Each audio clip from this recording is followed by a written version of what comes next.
Winnie-the-Pooh by A. Milne. Chapter 4, in which Eeyore loses a tail and Pooh finds one. The old grey donkey, Eeyore, stood by himself in a thistly corner of the forest, his front feet well apart, his head on one side, and thought about things. Sometimes he thought sadly to himself, "Why?" And sometimes he thought, "Wherefore?"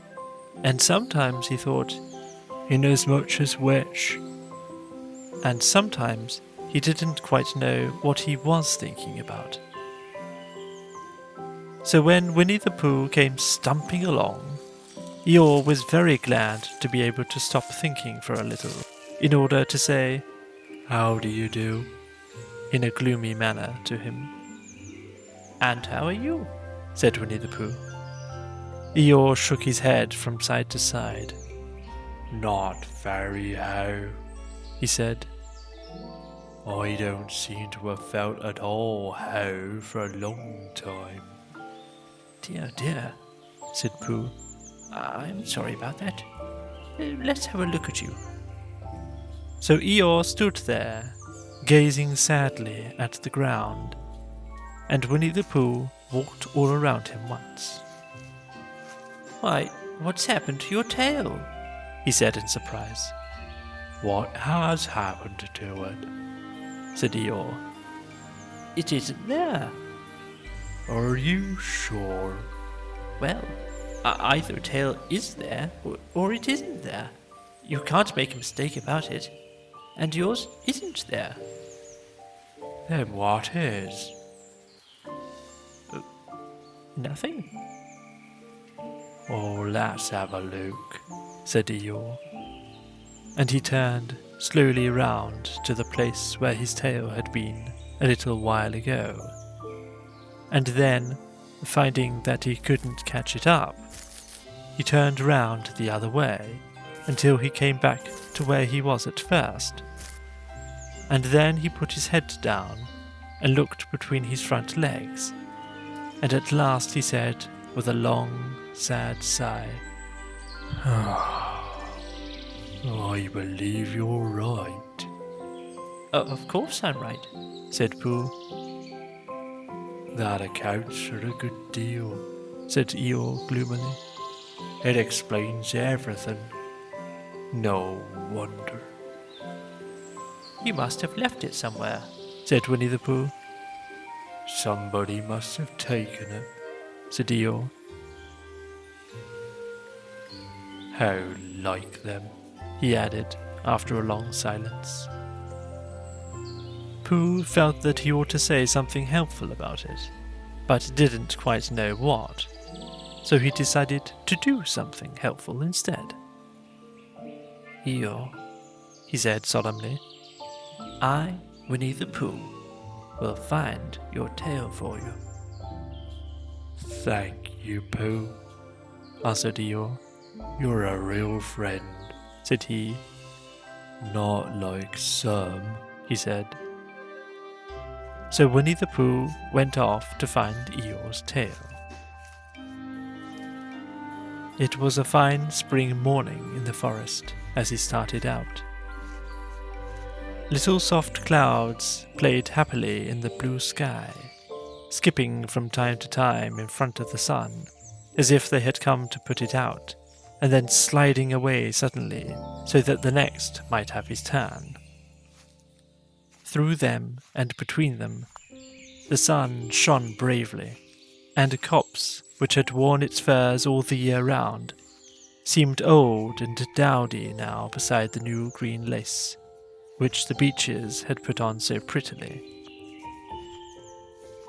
Through the copse and spinney marched Bear, down open slopes of gorse and heather, over rocky beds of streams, up steep banks of sandstone into the heather again, and so at last, tired and hungry, to the 100-acre wood. for it was in the 100-acre wood that Owl lived. "And if anyone knows anything about anything," said Bear to himself, "it's Owl who knows something about something," he said. "Or my name's not Winnie-the-Pooh," he said. "Which it is," he added. "So there you are." Owl lived at the Chestnuts, an old-world residence of great charm, which was grander than anybody's house, or seemed so to Bear, because it had both a knocker and a bell pull. Underneath the knocker there was a notice which said, "Please ring if an rinser is required." Underneath the bell pull there was a notice which said, "Plus knack if an rinser is not required." These notices had been written by Christopher Robin, who was the only one in the forest who could spell. For Owl, wise though he was in many ways, able to read and write and spell his own name, W-O-L, yet somehow went all to pieces over delicate words like measles and buttered toast. Winnie-the-Pooh read the two notices very carefully, first from left to right, and afterwards, in case he had missed some of it, from right to left. Then, to make quite sure, he knocked and pulled the knocker, and he pulled and knocked the bell rope, and he called out in a very loud voice, "Owl, I require an answer. It's Bear speaking." And the door opened, and Owl looked out.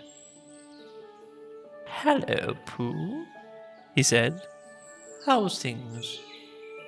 "Terrible and sad," said Pooh, "because Eeyore, who is a friend of mine, has lost his tail, and he's moping about it. So, could you very kindly tell me how to find it for him?"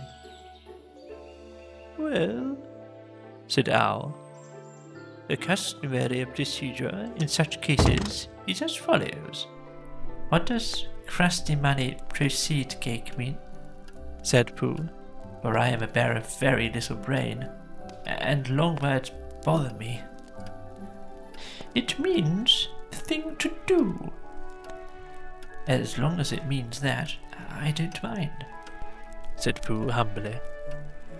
"The thing to do is as follows. First, issue a reward. Then, just a moment," said Pooh, holding up his paw. "What do we do to this? What were you saying? You sneezed just as you were going to tell me." "I didn't sneeze." "Yes, you did, Owl." "Excuse me, Pooh, I didn't. You can't sneeze without knowing it." "Well, you can't know it without something having been sneezed." "What I said was, first issue a reward." "You're doing it again," said Pooh sadly. "A reward," said Owl very loudly. "We write a notice to say that we will give a large something to anybody who finds Eeyore's tail." I see, said Pooh, nodding his head. "Talking about large somethings," he went on dreamily, "I generally have a small something about now, about this time in the morning." And he looked wistfully at the cupboard in the corner of Owl's parlour. "Just a mouthful of condensed milk, or what not, with perhaps a lick of honey." "Well then," said Owl, "we write out this notice, and we put it up all over the forest." "A lick of honey," murmured Bear to himself, or not, as the case may be. And he gave a deep sigh, and tried very hard to listen to what Owl was saying. But Owl went on and on, using longer and longer words, until at last he came back to where he started, and he explained that the person to write out this notice was Christopher Robin. It was he who wrote the ones on my front door for me. Did you see them, Pooh? For some time now, Pooh had been saying Yes and no in turn, with his eyes shut, to all that Owl was saying. And having said yes, yes, last time, he said no, not at all, without really knowing what Owl was talking about. Didn't you see them? Said Owl, a little surprised. Come and look at them now. So they went outside, and Pooh looked at the knocker, and the notice below it. And he looked at the bell rope, and the notice below it. And the more he looked at the bell rope, the more he felt like he had seen something like it, somewhere else, some time before. Handsome bell rope, isn't it? Said Owl. Pooh nodded. It reminds me of something, he said. But I can't think what. Where did you get it? I came across it in the forest.